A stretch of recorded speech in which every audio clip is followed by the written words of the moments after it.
Wisdom seekers. What does it mean to destroy an enemy? For some, it conjures images of physical conquest, of crushing opposition beneath the weight of force or strategy. But you, wisdom seekers, know that the true path to power is far more intricate, far more subtle, and infinitely more profound. The enemy we speak of is not just the person who stands against you, but the force that rises within you. Doubt, fear, anger, and even ambition when left unchecked. Today, we delve into the shadows, into the murky waters where enemies lurk, both within and without. This is not a lesson in brute strength, but a journey into the mind, a path illuminated by the ancient wisdom of Stoicism and the harsh truths of reality. You will not find here the ways of petty revenge, for those belong to lesser men. What you will find are 10 ways, 10 paths, that when walked with discipline and understanding, will ensure that no enemy, be they external or internal, can ever stand in your way. Wisdom seekers, your support means everything. Make sure to like and subscribe if you haven't yet, and consider using the thank you feature to make a donation. Every like, subscribe, and donation helps us continue our mission of sharing knowledge. Ready to unlock more wisdom? Let's get started. Way 1. Embrace the power of indifference. Indifference, what does it truly mean? Many confuse indifference with apathy, with a coldness that rejects all emotion. But real indifference, the kind that the Stoics revered, is a disciplined state of mind. It's not about feeling nothing, it's about recognizing what truly matters and what does not. This is the cornerstone of resilience, the foundation of true power. Imagine you are a commander leading an army into battle. The enemy is formidable, the odds uncertain. Your soldiers look to you for strength, for guidance. If you allow the anxiety of the situation to overcome you, if you react impulsively to every minor setback or provocation, your leadership will falter, and with it the resolve of your men. But if you can maintain a state of indifference, unshaken by the chaos around you, you remain in control, both of yourself and of the situation. Indifference, however, is not a natural state for most people. From childhood, we are taught to react, to praise, to criticism, to victories and defeats. We are conditioned to believe that the opinions of others, the outcomes of events, and the ebb and flow of fortune should dictate our emotions and, consequently, our actions. But this is a fallacy. The Stoics teach us that what lies outside of our control should not disturb our inner peace. It is this understanding that separates the wise from the foolish, the strong from the weak. To cultivate indifference, begin by recognizing the distinct distinction between what you can control and what you cannot. The Stoic philosopher Epictetus offers a simple but profound insight. Some things are up to us, and some things are not. Your thoughts, your actions, your reactions, these are within your control. But the actions of others, the twists of fate, the opinions of those around you, these are not. By accepting this, you free yourself from the tyranny of external forces. Consider how your enemy might seek to exploit your emotions. They may attempt to provoke you, to draw out your anger, your fear, your insecurity. These are powerful tools if you allow them to be. But if you meet their provocations with indifference, you strip them of their power. Imagine a situation where you are criticized harshly, perhaps unjustly, in front of others. The natural instinct might be to defend yourself, to lash out, or to retreat in hurt. But what if instead you remained calm, indifferent to the criticism? What if you acknowledged it without letting it penetrate your sense of self? This is not an easy path to walk. It requires constant vigilance and self-discipline. The world is filled with distractions, with people and events that seek to pull you out of this state of indifference. But the rewards are immense. By cultivating indifference, you become like a rock in the middle of a stormy sea, unmoved by the waves that crash against you. In practical terms, start small. When faced with a minor inconvenience, like someone cutting you off in traffic or receiving an unexpected bill, observe your initial reaction.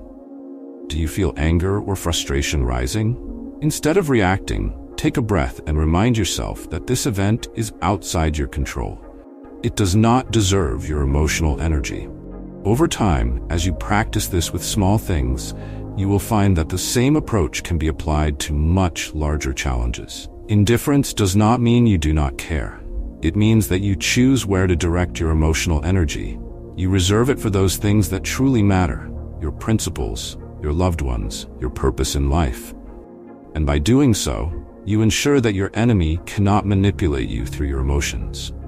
They may try to provoke you, but you will remain unmoved, like the mountain that stands firm against the winds of change. Ultimately, the power of indifference lies in its ability to liberate you from the whims of fate. It allows you to remain centered, to act according to your own will, rather than being driven by the actions and opinions of others. In this way, you destroy your enemy not through confrontation, but through the sheer strength of your unyielding resolve. Way 2. Master the art of silence. Silence is often misunderstood in our loud, fast-paced world. Many equate silence with weakness or uncertainty, believing that to remain quiet is to concede, to show a lack of confidence. But silence, when wielded properly, is one of the most potent weapons at your disposal. It is not a sign of passivity, but of control, a calculated pause that can unsettle your enemy, make them doubt themselves, and ultimately lead to their undoing. In the age of social media and constant communication, silence is rare, and therefore, it is powerful. Consider the ancient samurai who understood that silence before a duel was a psychological tactic.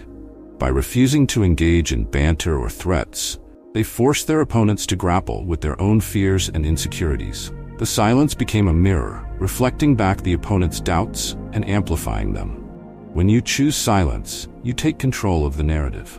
Your enemy expects a reaction. They expect you to argue, to justify, to defend. When you don't, they are left off balance. This is not just about refusing to speak, but about choosing your words carefully when you do. Silence can be used to create anticipation, to draw out the enemy's true intentions, and to expose their weaknesses.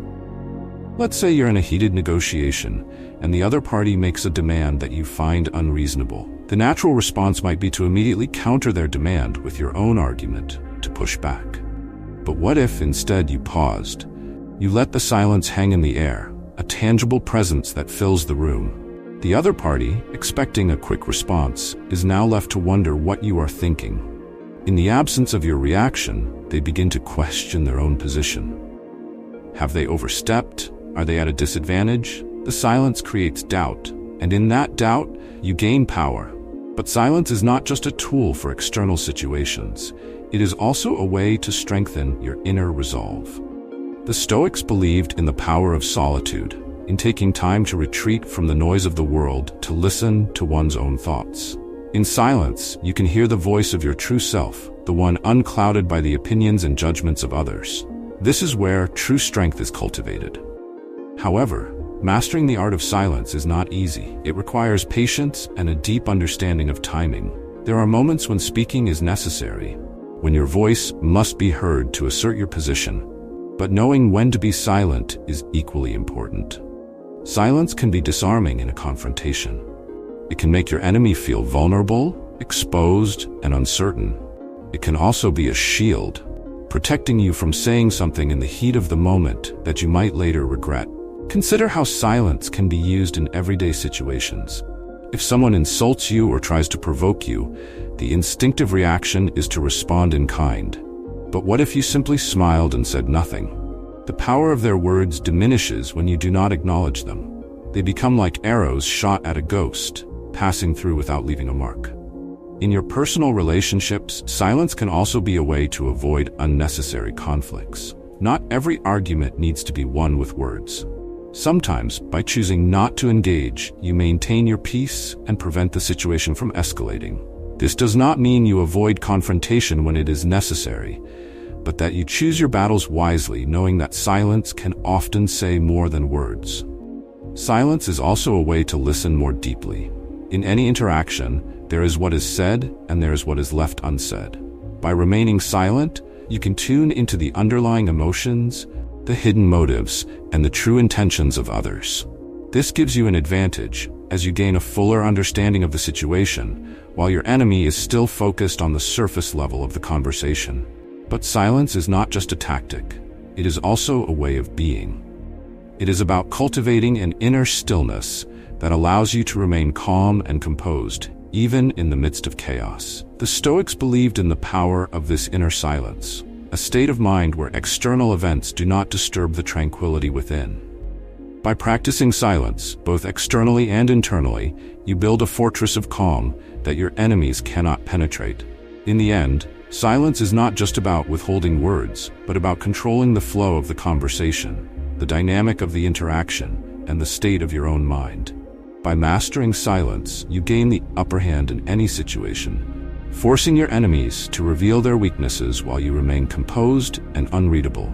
In this way, silence becomes a powerful tool in your arsenal, one that can disarm, unsettle, and ultimately destroy your enemies without ever needing to lift a finger. Way 3. Cultivate patience like a hunter. Patience is often seen as a passive virtue, something that requires waiting without action. But true patience, the kind that can destroy your enemy, is an active, deliberate practice. It is the ability to wait for the right moment to strike, to bide your time while others rush in and make mistakes. It is the strategy of the hunter, who watches his prey for hours, days, or even weeks, waiting for the perfect moment to take his shot. In the world of strategy, patience is a form of discipline. It requires the ability to restrain your impulses, to control your desire for immediate results, and to focus on the long-term goal. Your enemy, in their eagerness to win, may act hastily, exposing themselves to vulnerabilities that a patient person can exploit. The art of war, as Sun Tzu wrote, is based on deception and timing. To win without fighting, to conquer without conflict, is the highest form of victory. Patience is key to this strategy. By waiting, you allow your enemy to reveal their weaknesses, to exhaust their resources, and to make the first move. In doing so, you conserve your energy, maintain your position, and prepare to strike when the time is right. Imagine you are playing a game of chess. Your opponent is aggressive, making bold moves in an attempt to dominate the board. But you, understanding the power of patience, choose a different approach. You focus on building a strong defense, on controlling the center of the board, and on watching your opponent's strategy unfold. As the game progresses, your opponent becomes overconfident, making mistakes in their haste. When the time is right, you strike, exploiting the weaknesses they have exposed through their impatience. This principle can be applied to any conflict, whether it is a business negotiation, a personal rivalry, or a battle of wills. By cultivating patience, you position yourself as the calm center in the storm. While your enemy is caught up in the whirlwind of their emotions and desires, you remain steady, watching, waiting, and preparing for the decisive moment. But patience is not just about waiting, it is about preparation. The hunter does not simply wait for his prey. He prepares his tools, he studies the terrain, and he positions himself in the best possible location. Similarly, in any conflict, patience must be coupled with preparation. While you wait, you should be gathering information, honing your skills, and positioning yourself for success. Consider the example of a successful business leader who faces a competitor trying to undercut them. Instead of reacting immediately, the leader chooses to observe, to gather data on the competitor's strategy, and to strengthen their own position quietly. They may wait for the competitor to overextend themselves, to make a critical error, before launching a strategic response that not only neutralizes the threat, but also puts them in a stronger position than before. Patience also plays a crucial role in personal development. Often, we are our own worst enemies, rushing into decisions or actions without fully considering the consequences. By practicing patience, we give ourselves the space to think, to reflect, and to grow. This is particularly important in relationships, where conflicts often arise from misunderstandings or hasty reactions. By choosing to be patient, to listen, and to wait before responding, we can avoid unnecessary conflicts and build stronger, more resilient connections. The Stoics understood the power of patience as well. They believed that time reveals the truth, and that by being patient, we align ourselves with the natural flow of events. As Seneca wrote, "Time discovers truth, time heals what reason cannot." Patience allows us to see the bigger picture, to understand the full scope of a situation, and to act with wisdom rather than impulse. In practical terms, begin by practicing patience in small ways. The next time you find yourself in a situation where you are tempted to react immediately, whether it's in traffic, at work, or in a conversation, pause. Take a breath and ask yourself if this is the right moment to act. Consider the long-term consequences of your actions and whether waiting might yield a better outcome. Over time, you will find that patience becomes second nature. You will become more resilient, less reactive, and more in control of your own destiny. Your enemies, on the other hand, will find themselves frustrated, their attempts to provoke you or force you into action thwarted by your calm, measured approach. In the end, patience is not just a strategy, but a way of life. It allows you to move through the world with a sense of calm and confidence, knowing that you are in control of your own actions and that you cannot be easily swayed by the forces around you. By cultivating patience, you become a master of timing, striking only when the moment is right and leaving your enemies bewildered and defeated by your quiet, unshakable resolve. Way 4. Turn your enemy's strengths into weaknesses. Every enemy has a strength that they rely on, a talent or ability that they believe gives them the upper hand. But what if you could turn that strength into their greatest weakness? This is not just a strategy, but an art form, an approach that requires deep understanding, keen observation, and the ability to adapt. By turning your enemy's strengths against them, you not only neutralize their advantage, but also set the stage for their downfall.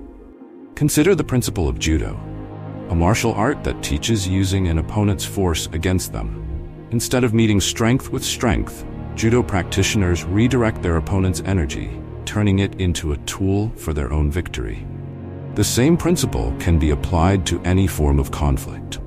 By understanding your enemy's strengths, you can identify how they might be turned into liabilities. Let's take the example of a rival in the workplace who is known for their charisma and ability to influence others. On the surface, this seems like an unbeatable strength.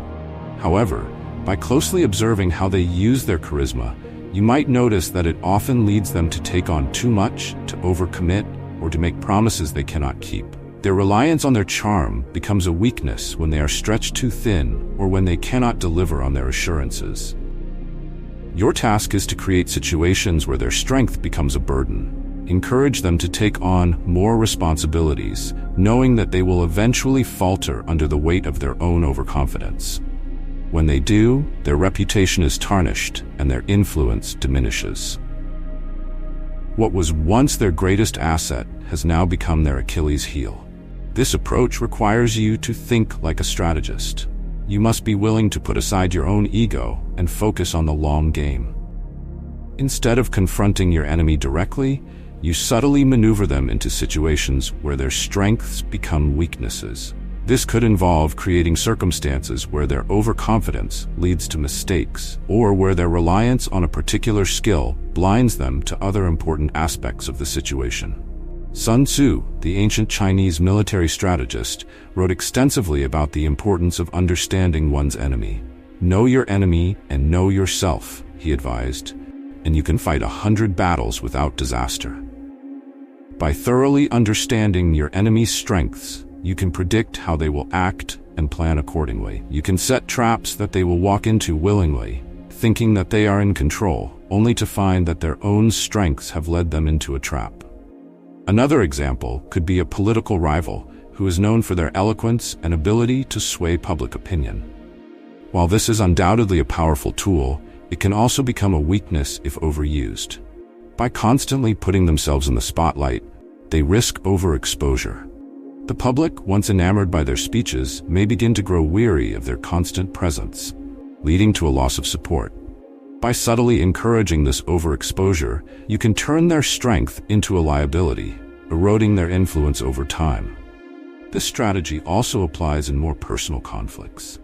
Suppose you have an adversary who is known for their sharp intellect and quick wit. In debates or arguments, they may dominate through sheer verbal prowess. However, this strength can become a weakness if it leads them to underestimate others or to dismiss ideas that do not align with their own. By allowing them to dominate the conversation, you give them a false sense of security, leading them to make mistakes or overlook crucial details. In the end, their intellectual arrogance becomes their downfall. But this approach is not without its challenges.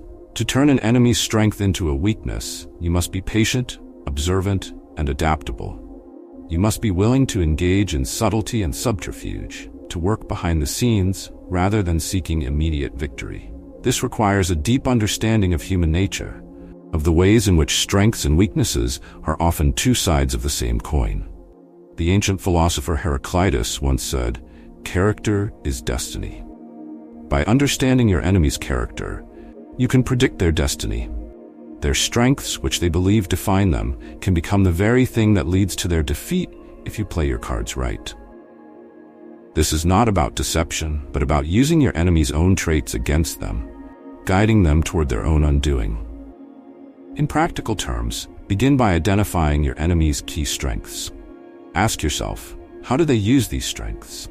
In what situations might these strengths become liabilities? How can you subtly create circumstances where their strengths turn into weaknesses?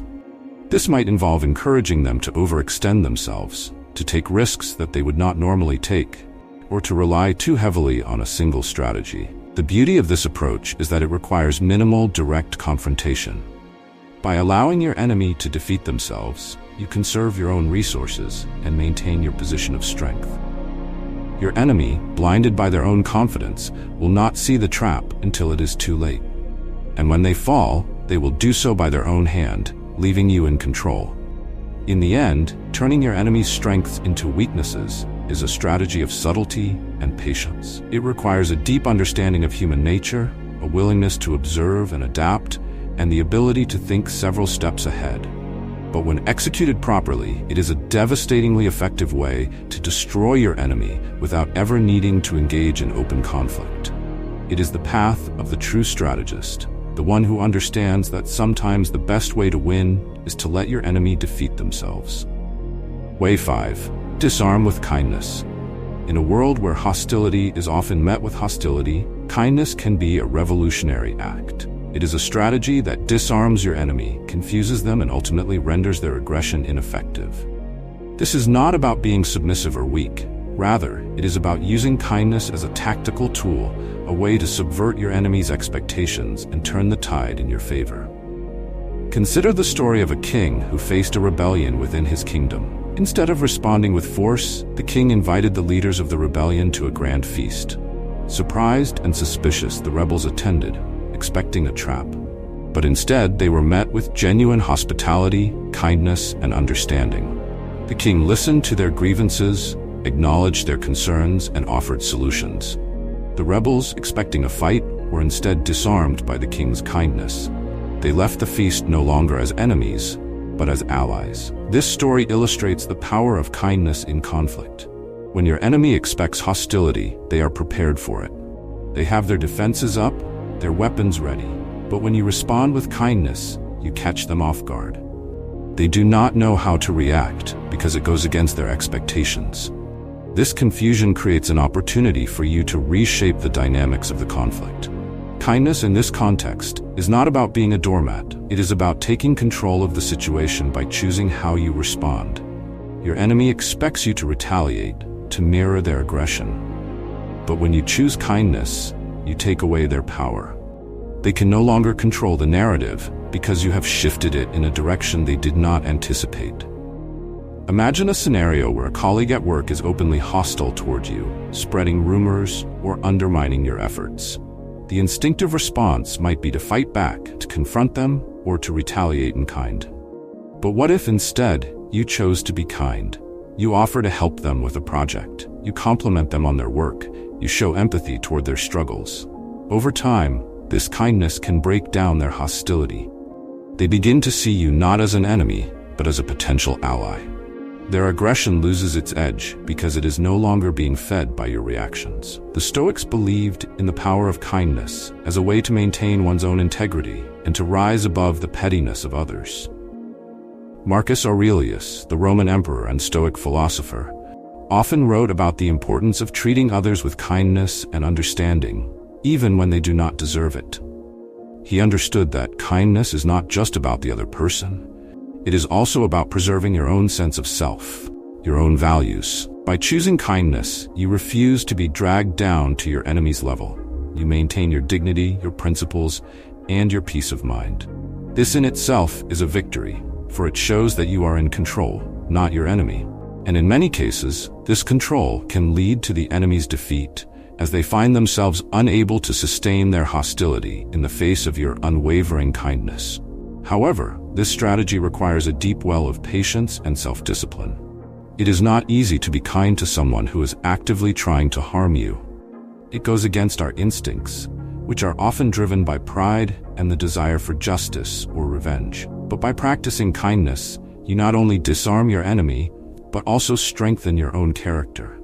Kindness can also be a way to gather intelligence about your enemy.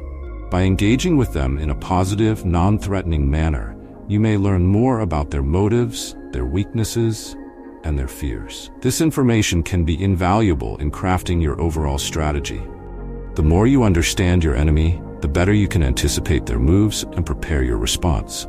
Moreover, kindness can create a ripple effect. By setting an example, you encourage others to respond in kind. This can shift the dynamics of the entire conflict as others begin to follow your lead. What started as a hostile situation can be transformed into one of cooperation and mutual respect, all because you chose to disarm with kindness. But kindness must be genuine to be effective. If it is seen as manipulative or insincere, it will backfire, increasing your enemy's hostility rather than reducing it. This is why the practice of kindness must come from a place of true strength and self-assurance. It is not about winning at any cost, but about choosing a path that aligns with your values and your long-term goals.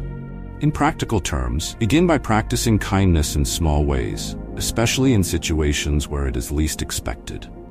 Offer help to someone who has wronged you, listen without judgment to someone who opposes you, or simply choose to speak with respect and understanding, even when you are angry. Over time, you will find that kindness becomes a natural part of your strategy, a way to diffuse tension and to shift the balance of power in your favor. In the end, disarming with kindness is not just a strategy for destroying your enemy. It is a way of living that elevates you above the fray. It is about choosing to be the master of your own reactions, to rise above pettiness, and to turn conflict into an opportunity for growth and understanding. By wielding kindness as a weapon, you can dismantle hostility, build bridges, and ultimately emerge victorious, not just in the eyes of others, but in your own heart as well. Way 6. Leverage the element of surprise. Surprise is one of the most powerful tools in any conflict. When your enemy believes they have you figured out, when they think they know your next move, you hit them with the unexpected. This can turn the tide of a battle, shift the balance of power, and leave your enemy scrambling to recover. The element of surprise is not just about catching your enemy off guard. It's about redefining the rules of the game and asserting your dominance. In the animal kingdom, predators often rely on the element of surprise to catch their prey. The lion crouches low in the grass, unseen, until the moment to strike is perfect. The eagle soars high, unnoticed, before swooping down with incredible speed. In each case, the element of surprise is what secures the victory. The prey, caught off guard, has no time to react, no chance to defend itself. This principle applies equally well in human conflicts. Your enemy may believe they know your strategies, your habits, your weaknesses. They may have prepared for what they think you will do next. But when you surprise them, you shatter their expectations and force them to react to you, rather than the other way around. This puts you in control and leaves your enemy at a disadvantage. Consider the story of Hannibal, the great Carthaginian general, who led his army across the Alps to invade Rome. The Romans were confident that their city was protected by the natural barriers of the mountains, believing that no army could cross such a treacherous terrain. But Hannibal surprised them by doing exactly that, leading his troops and war elephants through the Alps in one of the most daring military maneuvers in history. The Romans were unprepared, and Hannibal's surprise attack led to several significant victories. This example illustrates the power of the unexpected. By doing what your enemy believes to be impossible, you gain a significant psychological advantage. They are forced to question their assumptions, to reevaluate their strategies, and to operate from a place of uncertainty. In this state, they are more likely to make mistakes, to act impulsively, and to lose their composure. But the element of surprise is not just about grand gestures or bold moves. It can also be about subtlety and misdirection. In a negotiation, for example, you might surprise your opponent by offering a concession they did not expect, thereby shifting the dynamics of the discussion. In a personal conflict, you might surprise your adversary by responding with calm and composure rather than anger, throwing them off balance and diffusing the situation. The key to leveraging the element of surprise is to be unpredictable. This does not mean acting erratically or without thought, but rather being flexible and willing to adapt to the situation at hand. If your enemy believes you will always respond in a certain way, they can prepare for it. But if you keep them guessing, they will be unable to form a solid strategy against you. However, surprise alone is not enough. It must be combined with precision and timing. A poorly timed surprise can backfire, leading to confusion on your side rather than your enemy's. This is why it is crucial to study your enemy, to understand their expectations, and to plan your surprise carefully. The more your enemy believes they have you figured out, the more powerful your surprise will be. Sun Tzu, in The Art of War, emphasized the importance of deception and surprise in warfare. All warfare is based on deception, he wrote, by appearing weak when you are strong. By pretending to be disorganized when you are well prepared, you can lure your enemy into a false sense of security. Then, when they least expect it, you strike, and the impact is devastating. In modern contexts, this might involve using misinformation to lead your enemy into making a mistake, or deliberately showing vulnerability to bait them into an overconfident move. The key is to remain one step ahead, to think not just about the next move, but the move after that, and the one after that. The element of surprise also plays a crucial role in psychological warfare. If your enemy believes you are predictable, they will become complacent. But if you keep them off balance, constantly forcing them to adapt to your actions, you wear them down mentally. They become anxious, uncertain, and prone to mistakes. Over time, this psychological pressure can be just as effective as a physical attack. But remember, the element of surprise should be used sparingly. If you rely on it too often, your enemy will begin to anticipate the unexpected, which diminishes its effectiveness. Instead, use surprise as a tool to create pivotal moments in your conflict, moments that shift the balance of power in your favor. In practical terms, begin by analyzing your enemy's expectations. What do they believe you will do? How can you subvert those expectations? Plan your surprise carefully, ensuring that it aligns with your overall strategy. When the moment comes, act decisively, leaving no room for doubt or hesitation. In the end, leveraging the element of surprise is about controlling the narrative of the conflict. It is about asserting your dominance by forcing your enemy to react to you, rather than the other way around. By mastering this tactic, you can create opportunities where none existed, turn the tide of battle in your favor, and ultimately destroy your enemy with a single well-timed move. Way 7. Exploit your enemy's weaknesses. Every enemy has a weakness, a point of vulnerability that can be exploited to your advantage. Finding and exploiting this weakness is one of the most effective ways to destroy your enemy, whether in a physical battle, a psychological conflict, or a strategic competition. The key is to be relentless in your pursuit of this weakness, to hone in on it with precision, and to apply pressure until your enemy breaks. To exploit your enemy's weaknesses, you must first identify them. This requires careful observation, analysis, and sometimes a bit of creativity. Weaknesses are not always obvious. They may be hidden beneath layers of strength or masked by a facade of confidence. But with patience and persistence, you can uncover the chinks in your enemy's armor and use them to your advantage. Imagine you are facing a competitor in business who has a strong market position, a loyal customer base, and significant resources.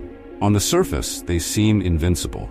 But by studying their operations closely, you might discover that they are heavily reliant on a single supplier, that their customer service is lacking, or that they are slow to adopt new technologies. These are weaknesses that can be exploited. For example, you could enter into a partnership with their supplier, disrupting their supply chain and forcing them to scramble for alternatives. Or, you could focus on providing exceptional customer service, winning over their dissatisfied customers. By targeting these weaknesses, you chip away at their strength, creating opportunities for your own success. The ancient Greeks understood the importance of exploiting weaknesses in warfare. The story of Achilles, whose only vulnerable point was his heel, serves as a powerful metaphor. No matter how strong your enemy may appear, there is always an Achilles heel, a point of vulnerability that, when struck, can bring them down. But identifying the weakness is only half the battle. You must also be willing to exploit it, to apply pressure in a way that forces your enemy to respond. This requires a combination of patience, persistence, and ruthlessness. It is not enough to simply find the weakness. You must also be relentless in your pursuit of it, never allowing your enemy a moment of respite. In personal conflicts, this might mean focusing on an adversary's insecurities or fears. If you know that someone is particularly sensitive about their reputation, you could subtly undermine it, planting seeds of doubt in the minds of others. If your enemy is prone to anger, you could provoke them into making rash decisions that weaken their position. However, exploiting weaknesses is not just about attacking. It can also involve strategic withdrawal or feigned retreat. By appearing to give up or back down, you might lure your enemy into a false sense of security, only to strike when they are least prepared. This tactic requires a deep understanding of human psychology and the ability to think several steps ahead. Sun Tzu, in The Art of War, emphasized the importance of attacking where the enemy is weak. You can be sure of succeeding in your attacks if you only attack places which are undefended, he wrote. By focusing your efforts on the enemy's weaknesses rather than their strengths, you maximize your chances of victory while minimizing your own risks. But exploiting weaknesses must be done with care. If your enemy becomes aware of your intentions, they may shore up their defenses, making it harder for you to achieve your goals. This is why subtlety and misdirection are often key components of this strategy. By disguising your true intentions, you can continue to apply pressure without alerting your enemy to the full extent of your plans. In practical terms, begin by conducting a thorough analysis of your enemy. What are their strengths and weaknesses? How do they respond to pressure? Where are they most vulnerable? Once you have identified a weakness, develop a plan to exploit it, ensuring that your actions align with your overall strategy. Remember, exploiting an enemy's weaknesses is not about being cruel or vindictive. It is about achieving your objectives with the least amount of risk to yourself. By focusing on your enemy's vulnerabilities, you can gain the upper hand without engaging in a direct confrontation, thereby preserving your own resources and minimizing the potential for harm. In the end, the ability to exploit your enemy's weaknesses is a mark of a true strategist. It requires a keen understanding of human nature, a willingness to adapt, and the discipline to execute your plan with precision. But when done correctly, it can be one of the most effective ways to destroy your enemy and secure your own victory. Way 8. Control the narrative. In any conflict, the narrative, the story that is told and believed, holds immense power. By controlling the narrative, you can shape perceptions, influence decisions, and ultimately dictate the course of events.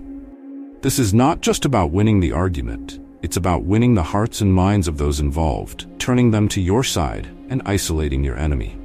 The ability to control the narrative is one of the most potent weapons in any strategist's arsenal. Consider the example of Julius Caesar, who was not only a brilliant military commander, but also a master of propaganda. After his victory in the Gallic Wars, Caesar wrote Commentari de Bello Gallico, a first-hand account of the campaign that portrayed his actions in a favorable light. This work was widely read in Rome and helped to shape public opinion in his favor. By controlling the narrative, Caesar was able to strengthen his political position and lay the groundwork for his eventual rise to power. The power of the narrative lies in its ability to influence perception.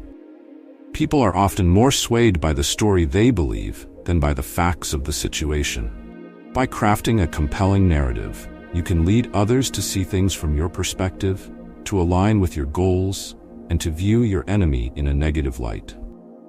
This is particularly effective in situations where the truth is complex or open to interpretation. In the modern world, controlling the narrative is more important than ever, given the prevalence of media and social networks. A well-timed statement, a viral video, or a carefully crafted message can shift public opinion, create pressure on your enemy, and rally support to your cause.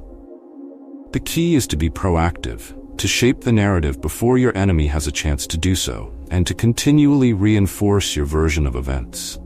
But controlling the narrative is not just about spreading your message. It's also about undermining your enemies. This might involve exposing their lies, highlighting their failures, or framing their actions in a negative light.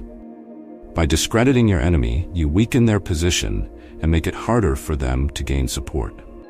One of the most effective ways to control the narrative is to align it with a larger, more compelling story. This could be a story of justice, freedom, or progress, something that resonates with people on an emotional level and that they want to be a part of. By positioning yourself as the champion of this larger cause, you not only win support, but also make it more difficult for your enemy to counter your narrative without appearing to oppose these universally valued principles. However, controlling the narrative requires more than just telling a good story. It requires consistency, credibility, and timing. You must be consistent in your message, ensuring that every action you take reinforces the narrative you are trying to build. Credibility is also crucial. If people do not believe you, your narrative will fall apart. This means backing up your words with actions and being honest about your intentions. Timing is equally important. A well-crafted narrative released at the right moment can have a powerful impact, while the same message delivered too late may be ineffective. This is why it's important to stay ahead of your enemy, to anticipate their moves, and to release your narrative before they have a chance to respond. But controlling the narrative is not without its challenges. In a world where information spreads quickly and widely, it can be difficult to maintain control over the story. This is why it is important to monitor the narrative constantly, to be aware of how it is being received, and to be ready to adapt if necessary. If your enemy begins to gain the upper hand in the narrative, you must be prepared to counter their message with one of your own, swiftly and decisively. In practical terms, start by defining the narrative you want to create. What is the story you want people to believe? How does this narrative serve your goals? Once you have a clear idea, begin to craft your messages, ensuring that they are consistent, credible, and well-timed. Pay attention to the response and be ready to adjust your narrative as needed. In the end, controlling the narrative is about more than just winning an argument. It's about shaping reality itself. By dictating the story that is told, you influence how people perceive the conflict, how they see you, and how they see your enemy. This, in turn, affects their actions, their decisions, and their loyalties. By mastering the art of narrative control, you can turn the tide of any conflict in your favor and ultimately destroy your enemy, not just on the battlefield, but in the minds of those who matter most. Way 9. Exhaust your enemy. In any conflict, endurance is a critical factor. The ability to outlast your enemy, to endure longer and with greater resilience, can be the key to victory. This is especially true in prolonged conflicts, where the initial burst of energy and resources may not be enough to secure a win. By exhausting your enemy, physically, mentally, or emotionally, you wear them down over time, reducing their ability to fight and increasing the likelihood of their defeat. This strategy is often referred to as attrition, and it relies on the principle that the relentless pressure of time can erode even the most formidable opponent. Consider the Vietnam War, where the North Vietnamese forces engaged in a prolonged conflict with the United States. The Americans, with their superior technology and resources, initially seemed poised for victory. However, the North Vietnamese employed a strategy of attrition, using guerrilla tactics and the terrain to their advantage. Over time, the relentless pressure and the inability of the U.S. forces to secure a quick and decisive victory led to fatigue and demoralization on the American side. The longer the conflict continued, the more wearied the U.S. forces became, ultimately resulting in their withdrawal. In personal or professional conflicts, the principle of exhaustion can be equally effective. Imagine a workplace rivalry where one colleague consistently undermines your efforts. Instead of engaging in direct confrontation, you might choose to remain steadfast in your own work ethic and integrity while exposing their actions to others over time. This consistent, unwavering commitment can cause your enemy to become frustrated and exhausted from their own attempts to sabotage you, as their efforts yield little to no result. they might find themselves battling not only against you, but also against their own dwindling energy and motivation. In psychological terms, exhausting your enemy can also mean playing the long game. This involves maintaining a strategic advantage by being patient, allowing your adversary to reveal their weaknesses and vulnerabilities over time. When your enemy becomes tired of the conflict, they are more likely to make mistakes or become reckless in their actions, giving you the opportunity to capitalize on those errors. The Stoics understood the value of endurance and resilience. Marcus Aurelius wrote extensively about the importance of maintaining one's composure in the face of adversity. He believed that true strength lies in the ability to withstand hardship without succumbing to frustration or despair. By embodying this Stoic ideal, you can not only sustain your own energy, but also project an aura of stability that can psychologically exhaust your enemy. Consider the story of the tortoise and the hare, a classic fable that embodies this principle. The hare, confident in his speed, takes a nap mid-race, believing he has ample time to win. Meanwhile, the slow and steady tortoise continues on without stopping. In the end, the tortoise crosses the finish line first, illustrating the power of persistence over arrogance. This fable serves as a reminder that consistent, dedicated effort can outlast even the most aggressive initial strategies. Exhausting your enemy does not necessarily mean relentless attacks. Instead, it can involve strategic retreats, careful pacing, and the wise allocation of resources. In warfare, this might mean engaging in a series of small skirmishes rather than one large battle, gradually wearing down the enemy's resolve. In personal conflicts, it could mean maintaining your composure in the face of provocation, forcing your opponent to continuously exert themselves without yielding the satisfaction of a decisive victory. However, there are ethical considerations to keep in mind. While exhausting your enemy can be a legitimate strategy, it should not devolve into vindictiveness or cruelty. The goal should always be to secure your objectives while maintaining your integrity and values. It's essential to remember that the ultimate aim is not simply to defeat your enemy, but to emerge from the conflict with your character intact and your principles upheld. Practically speaking, begin by assessing the energy dynamics of the conflict. Who is exerting more effort? Where is the conflict most intense?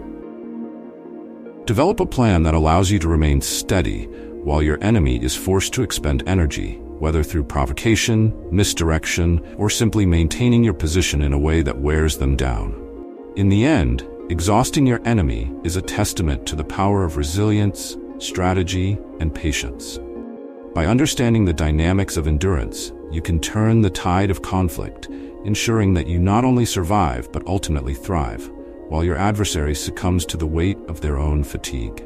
Way 10. Embrace the art of indifference.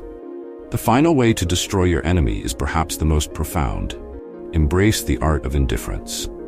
This strategy involves cultivating a state of emotional detachment, where the actions and opinions of your enemy no longer affect you. By adopting an attitude of indifference, you remove the power your enemy has over you, rendering their attempts to harm you ineffective and ultimately leading to their own defeat. Indifference does not mean apathy or neglect. Rather, it is a conscious choice to not allow your enemy's actions to dictate your emotions or responses. This Stoic principle is grounded in the understanding that we cannot control the actions of others, but we can control our reactions to them. By choosing indifference, you take back control of your own narrative and emotional state. Consider the philosopher Epictetus, who famously stated, "It's not what happens to you, but how you react to it that matters." This encapsulates the essence of indifference. Your enemy may attack, criticize, or seek to undermine you, but if you remain indifferent to their efforts, their power diminishes. They can no longer provoke you or draw you into their conflict, leaving them flailing in their attempts to instigate a reaction. An exemplary illustration of this principle can be found in the life of Viktor Frankl, a Holocaust survivor and psychiatrist, who wrote extensively about his experiences in concentration camps. Frankl discovered that, even in the most horrific circumstances, individuals could maintain a sense of purpose and meaning by choosing how to respond to their suffering. Those who embraced an attitude of indifference towards their captors were able to preserve their dignity and ultimately resist the psychological torment inflicted upon them. In practical terms, embracing indifference can be achieved through various techniques. Mindfulness practices, for instance, can help you cultivate a sense of emotional detachment. By focusing on your breath and grounding yourself in the present moment, you can create a buffer between yourself and the emotional turmoil stirred up by your enemy. This buffer allows you to observe their actions without becoming entangled in them, empowering you to respond thoughtfully rather than react impulsively. Another method is to practice cognitive reframing. This involves changing the way you perceive your enemy's actions. Instead of viewing their attacks as personal affronts, you might consider them as reflections of their own insecurities or frustrations. This shift in perspective can reduce the emotional weight of their actions and further reinforce your indifference. Moreover, indifference can serve as a powerful deterrent. When your enemy realizes that their actions have no effect on you, they may become disheartened and abandon their efforts. The more you embody this state of indifference, the more control you gain over the dynamics of the conflict. They begin to see that their attempts to provoke you are futile, leading them to reconsider their approach. However, it is essential to recognize that true indifference is born from strength, not weakness. This means being resolute in your principles, maintaining your integrity, and standing firm in your values. By embodying this strength, you can navigate conflicts with a sense of purpose, rather than becoming embroiled in pettiness or retaliation. As you cultivate indifference, you may find that your perspective on conflict shifts. Rather than viewing your enemy as a threat, you may come to see them as an opportunity for growth, an opportunity to strengthen your character and reinforce your resolve. This transformation in mindset not only aids in your personal development, but also contributes to a sense of inner peace that is impenetrable by external forces. In conclusion, embracing the art of indifference is a powerful strategy for destroying your enemy. By refusing to be affected by their actions, you diminish their power and reclaim your own narrative. In doing so, you not only emerge victorious in the conflict, but also cultivate a sense of inner strength and resilience that serves you in all areas of life. As you master this art, you will find that true victory lies not in vanquishing your enemy, but in rising above the conflict with grace and dignity. Final thoughts. As we have explored these 10 ways to destroy your enemy, it becomes clear that the most effective strategies often transcend traditional notions of conflict and aggression. They require a deep understanding of human nature, the ability to remain calm under pressure, and a commitment to your own values and principles. Each of these ways, disarming with kindness, leveraging the element of surprise, exploiting weaknesses, controlling the narrative, exhausting your enemy, and embracing indifference, serves as a reminder that true strength is not merely about defeating others, but about mastering oneself. As wisdom seekers, we are called to reflect on these strategies and consider how they apply to our own lives. In every challenge we face, there lies an opportunity for growth, understanding, and self-discovery. By incorporating these principles into our lives, we not only enhance our ability to navigate conflicts, but also cultivate a deeper sense of purpose and resilience. Ultimately, the greatest victory lies in our ability to rise above the fray, to embody our values, and to emerge from conflict with our character intact. In doing so, we become not just conquerors of our enemies, but architects of our own destiny. As we continue on this journey of wisdom and self-improvement, let us carry these lessons with us, always striving to transform adversity into opportunity and conflict into growth. Thank you for joining us on this exploration of strategies for overcoming conflict. May we continue to seek wisdom and cultivate our strength, both in ourselves and in our interactions with others. Remember, true power lies not in the defeat of others, but in the mastery of oneself.